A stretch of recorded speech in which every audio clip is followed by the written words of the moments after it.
D&T show is intended for mature audiences. Parental discussion is advice. Live long and prosper, bitches. Shall we just start right off the bat with a Las Vegas update? Are we still talking Vegas, right? We are. Talking about Vegas. Yes. You're coming to Vegas, right? Star Trek Las Vegas may take place every August, but on this show... This is where we hang out the rest of the year. Exactly. The crew has been fatigued now from so many months in space, and they need to take a break. The landing party has been down to check out the terrain while the crew gets ready to play. They say there's only plant life living on this lovely rock, but a rodent appears wearing a vest. Hey everyone, it's Terry, live on the floor at the Star Trek Las Vegas convention, here with Frank Zanca, author of Destiny Aurora. He's also highly involved with some of our favorite unofficial productions, Renegades among them, as well as Axanar 2, correct? Yep. See, I love the fact that people have this image that everybody hates each other on these unofficial productions, but when you've got somebody who's working on multiple productions, you know it's not necessarily the case. Welcome to the show. Thank you so much for having me. I appreciate it. It's been amazing. There's so many people here, and the fan energy is just phenomenal. This is great. Now, is this your first Star Trek convention? It is, actually, yeah. And you have a table, and you're signing and everything else? Yep. Oh, my God, what a busy man you've been. Yes. And the crowds have been great. Yeah. I've one guy that bought the book on Thursday and continually comes back and says, I read this many chapters, it's great, blah, blah, and he keeps giving me updates about what he's read. That's really cool. Yeah. Well, tell us a little bit about Destiny Aurora, which is this beautiful book. The artwork on it is fantastic. Who did the artwork, I have to ask? Well, the first time I ever got published was in comics. Oh, so I kept you did it. So I dealt with a lot of artists at that time who I kept in touch with, and I'm still working with. It's really beautiful stuff, and I have to say, I'm hoping I'll pick up a copy myself, I promise. Okay. And I want to think, tell me a little bit about Destiny and what the basis of the book is. Well, Destiny Aurora is like an idea I've had for quite a while. I've been wanting to write sci-fi. I started out writing sci-fi, and then I kind of went away from it, and now I'm just kind of coming back. Right. This is actually my fourth book. So, Destiny Aurora is about a ex-Secret Service agent who was tasked to protect his wife, who was a high-ranking senator, and she gets assassinated on his watch. Oy.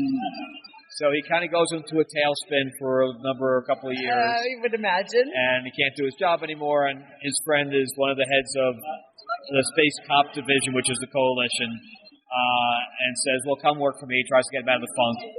And Jace, who's the main character, decides, okay, this might be a good way for me to be able to track down the killer, which is what he does. He spends 5 years trying to track down the killer, who's an alien named Cunlor Thorne.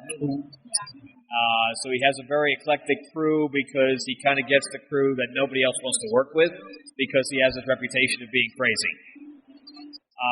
So he finally tracks the guy down, and it turns into a big twist from there that I don't want to give away. Okay, well, we won't give it away here. So, but that actually sounds really fun. Well, the whole thing is very fun because of the fact that the crew is so eclectic. They're not a normal military crew. They bicker at one another all the time. And then Flibby, who's almost like a cat creature, she's kind of the party girl, and she's the pilot, and she doesn't like following rules at all, and she's a newbie on the ship on top of everything else. So yes, it becomes like a family type of thing where they all have to trust each other, and especially when things go bad. So that's really interesting. Now, what was your inspiration for these characters? How do you pull from different people that you know and place them in, or how do you find your inspiration to create these characters? Yeah, I guess they're a little portion of they all have to always be a little portion of me because then you can't write them. Right. But there always are portions of people that I know or have seen or have dealt with, and kind of shove all those things into a character. Before I write anything, I do a whole questionnaire as if I am the character, and that really helps to create voice, even if I don't ever tell that backstory in the book. You know, that's a really amazing tip. A lot of our listeners are either aspiring writers, readers, or they're fans of the show because we talk about story and character. Right. And that's an amazing tip that nobody's ever talked about doing before. Yeah. Seriously. Every writer should do that first. Because, some writers just jump right into creating, and that's probably not the best thing to do because you're learning your characters as you go. Right. So the beginning is not as good as the end.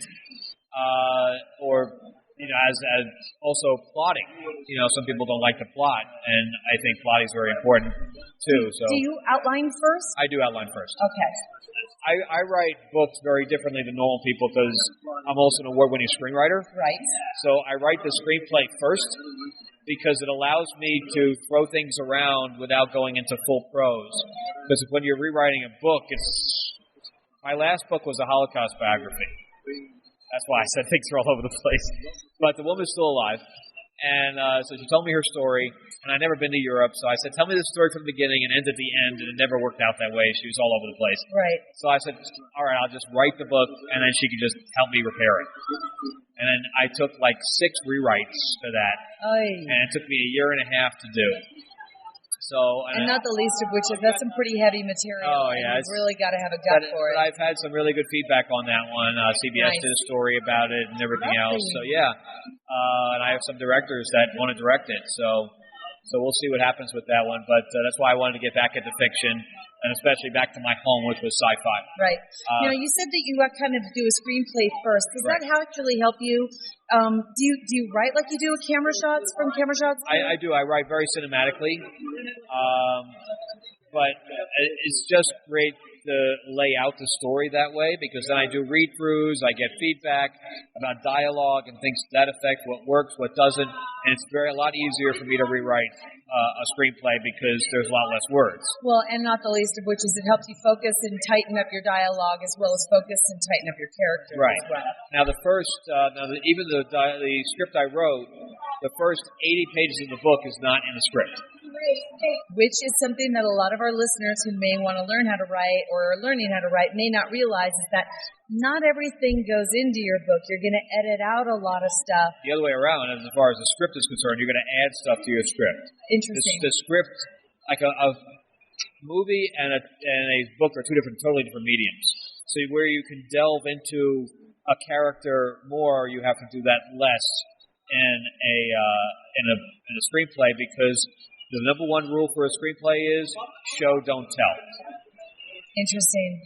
So where a book, you can do all that stuff and do all that prose, everything around, so you're painting a picture. Exactly. Where in a screenplay, it's and he picked up a coin, and in the booklet you write, and the coin looked like this, and you don't do any of that in a screenplay. Right. And do you find that you actually end up being less descriptive because of it? Absolutely, you're supposed to. Interesting. Because you can do sub-description in there, but where you should have one line for a description. Interesting. Where a book, you could do a full paragraph. Right. And then even fight scenes, stuff like that, and then, in a screenplay, and then they fight. Right. That's it. Well, my question to you is, do you think does that actually help you as a prose writer embellish those things a little bit more? How do you translate, or do you find that your prose ends up being shorter and tighter than it might be if it was a different author who didn't use a screenplay as a kind of the basis of his or her work? As far as the prose are concerned, it's really all up to the writer. Yeah. But I mean, I've read Moby Dick, where he did a whole chapter on the color white. Right. I don't recommend that, especially nowadays, where the attention span is very, very short. Interesting. So get in and out of your scenes quickly. Yep. Only do things that are pertinent to the story. Yep. And then move on. My book is still 400 pages long. Which, you know what, when you're holding this book, trust me when I say it does not look 400 pages long. It really doesn't. It actually looks like a fun read. You can hold a book, you hold it in your hand, you've got it in your thing, and you think, no, it doesn't feel that big. It really doesn't feel that big. So that's shocking to me. I'm like, really? And even with me being in and out of scenes, I'm still at 400 pages. Right. So there's no reason to go to a 600-700 page book if you don't have to. Well, let's talk about a little bit about your other projects outside of Destiny's Aurora or Destiny Aurora. Is you're working on currently? What's the biggest project you're working on currently now? Is it Axanar or Renegades or? Renegades is the one I'm working on right now. Okay. I'm not. I don't know where we are in production on the future of Axanar, or if he's moving in a totally different direction away from hiring me on. I don't know anything. I don't know what's going on. I only worked on Prelude. Okay. But as far as Renegades, we just screened it last night at the AMC. I don't know if you. The buzz around here is awesome. Let me tell you, the people who have seen it. I didn't get to go because I was going to ask if you went. I had I wish I could have, but I had a commitment with Star Trek Online last night. But I had two friends who did go, came back and said, "Oh my God, it was awesome." And a lot of people are saying now. They would really see that as a future direction for Star Trek, which is quite shocking because I understand it's pretty damn dark. It's definitely darker. It's the best way to describe Star Trek Renegades is Star Trek meets The Dirty Dozen. Wow.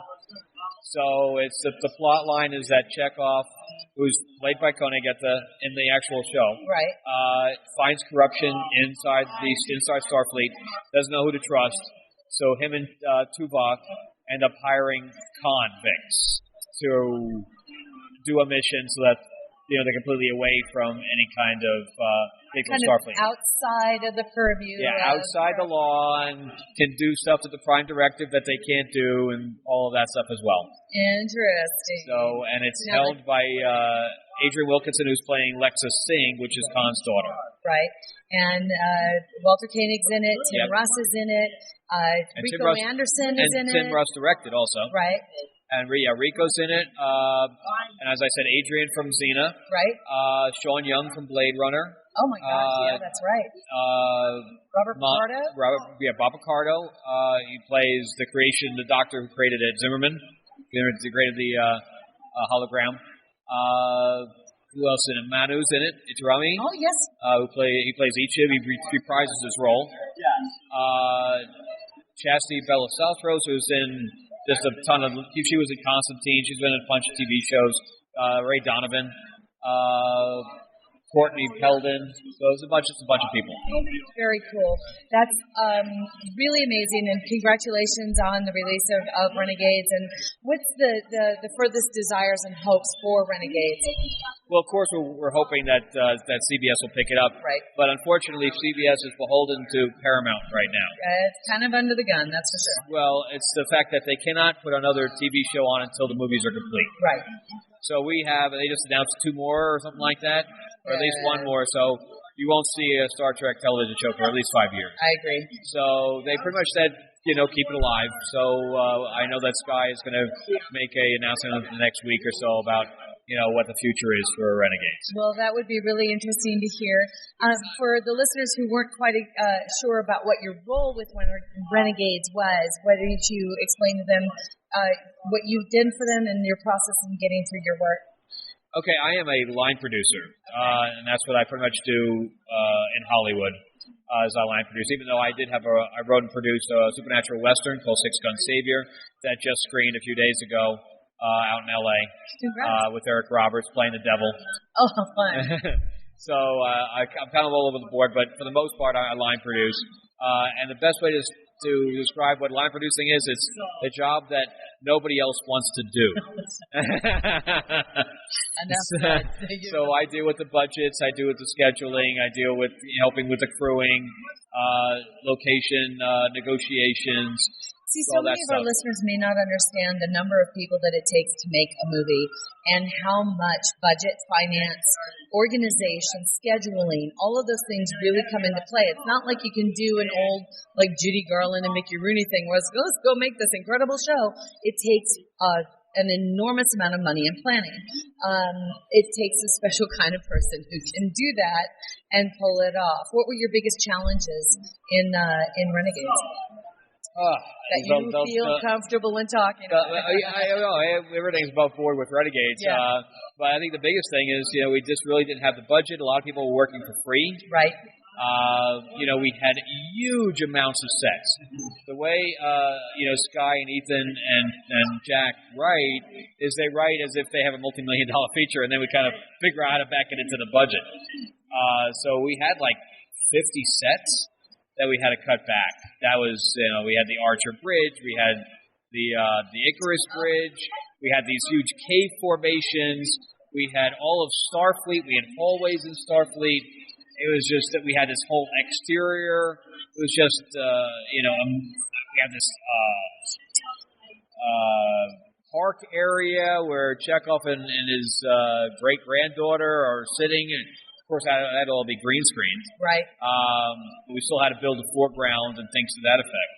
So we had really, thank God we had amazing CGI artists working. That's fantastic. Amazing. But that was the biggest challenge. And then, of course, the amount of people that we had. I'm not talking about crew, I'm talking about cast. Right. We had a huge number of cast and extras and, of course, costuming for all these people and all that stuff. This project has been, and I know for a fact, this project has been in the works, working on it, and still kind of in an evolution for the past 2 years. I mean, it's been a couple of years now, yeah. And it's been a heck of a project. And I know that when the first Kickstarter, it was a Kickstarter. Yeah, Kickstarter and Indiegogo, they ran it on both. Yeah, and it's just been a labor of love from everybody who's donated, and all the way the people who've been working through. Well, the whole budget was $300,000. Right, and so, mind you, nothing. Yeah, that's not a lot of money, and. I appreciate you talking about the challenges in that, but about the characters in Renegades, again, we want to kind of come back into characters. What did you find to be the most intriguing set of characters? Why did you find them so fun to work with in a new form of Star Trek? Well, I think the characters, the whole basis of the story is almost like a redemption type of story, where you have these people that are almost forced to work together, and they're all not of the highest moral value. So I like that fact where, they have to trust each other without turning their backs, on them completely. Yeah. You have a brain character, you have this doctor that's been exiled. Of course, you have Khan's daughter. You have Ichib on top of that, who's a former Borg. Right. So and then you have a shapeshifter. So it's kind of all over the place. And a lot of people who are from a descent of not a lot of trust, or nor do they deserve any at the moment. And that's quite an interesting thing in the interplay of between them must be really the dynamic alone between the characters is automatically interesting when you put them all together. Because they could rebel at any time, and they're about to be in the thick of it, and they have to trust each other to get each other out of it. That's really interesting. So. What other projects are you working on? Anything coming up? Well, Sky and I are working on Sky is also the executive producer of Renegade. Sky Conway, Conway Productions. Yep. We're doing a thing called Cosmos, which is a sci-fi pilot. We just wrapped on that, and it's basically Cheers meets the Star Wars Cantina. Okay, that sounds like fun. So something a little bit lighter than Renegade. Oh yeah, it was definitely a comedy. Awesome. So we had it's stories about how aliens feel about humans, and so there's all these stories going around the bar, and then we kind of flash back to those stories actually happening. And well, that sounds like fun. And it stars Ethan. Yeah, Ethan Phillips. Yep. From we put a lot of prosthetics on him. Oh my God. A lot of prosthetics. He's a squid. So he's a bartender squid. and Drake Bell from Drake and Josh on the Disney. Know it well. So he so he plays the male human character that everybody makes fun of because he's human. Right. So that's pretty fun. Yeah. Well, that's a unique idea too. Congrats on that. Yep. Good luck with it. I know that you guys are talking about getting it out there and hoping somebody will pick that up as well. And again, where can people find Destiny Aurora? It'll be on Amazon right after we finish here. Okay. I wanted to make it exclusive here before we put it up online. Thank you very much. And then we're working on the combination of the Renegades Destiny Aurora game. That's right. You guys are actually working on a board game. Yes, we're building it. Actually, the board game's pretty much designed, built. Mechanics are all finished. We have some of the model characters, like we have the Lexic figure already done. The card, like the artwork, they're fully painted artwork. And it's a modular board, so it's all puzzle pieces, so they all change every single mission. It's very story-driven. Interesting. And you have your spaceship battles happening at the same time as you have your away teams completing missions on the planet. Interesting. So if you're engaged in battle in the space, your guys may get marooned for a little while and have to engage in battle before they can get picked up. And things to that effect. You have villains can appear out of nowhere, your enemy ships could appear, indigenous creatures, so it's... Is it card-driven? It's miniature-driven. Okay. All right, but we do have cards that, tell... Direct. Right, like here's one of the cards here, which I know you can't see through the thing, but it shows, the different attributes of the character and what their health and movement, defense, and attack values, what their special features are, and they're two-sided, so one side is where they are on the planet. The other side is how they work on the ship. No, these are really beautiful cards, everybody. I wish you could see them, and what we'll do is we'll take a picture and we'll attach it to this to our website so I can pick up. And this is the Lexa card, and it shows essentially what we would see in a card-driven game or in a card fight game, except that you can tell that you can't play. There's other things that you need to do on the board. And it is beautiful. Some of the artwork is on our Facebook page. And the Facebook is Destiny Horizons Inc. On Facebook.com. You can just search for it in the Facebook and give them a like. It's really, really beautiful stuff. And we start up our Kickstarter in 2 weeks, and we're going to have exclusive figures only to Kickstarter. And the sales of this will go to support Renegades or Destiny Aurora? Well, this will be a for-profit game. Okay.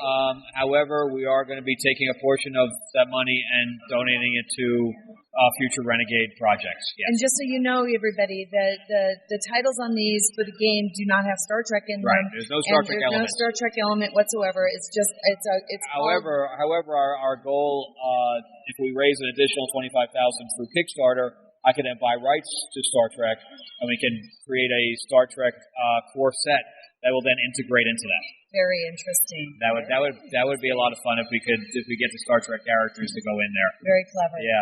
Well, we wish you all the luck. Thank you. And good luck with Destiny Aurora as well. Appreciate again, that. you can pick it up at Amazon and probably other booksellers as well. Yep. After the Star Trek convention's over, Frank Zanca, it's been a pleasure meeting you. Same here. And live long and prosper, everybody. Same to you. Thank you again so much, and I appreciate all the support for all the projects, including Renegades and Action Art and everything else. Take care. Thank you. Music for the G&T show is provided by Warp 11, Andrew Allen, Grethor, and 5 Year Mission. This has been a Busy Little Beaver production. Some dude walks out, proceeds to explain what it's all about. I sure want to leave.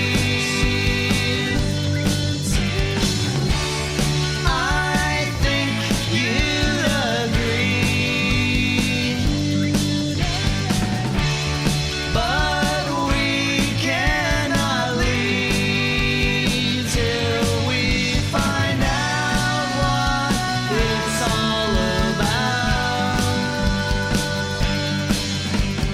It's all make-believe, nothing is permanent down here. It's just an amusement park. Bones is now alive, so it's okay for him to say, I'm a doctor, not a shish kebab. Apparently it's okay if we trust an unknown race who can read any one of our thoughts. So be careful what you wish for in this land of dreams come true.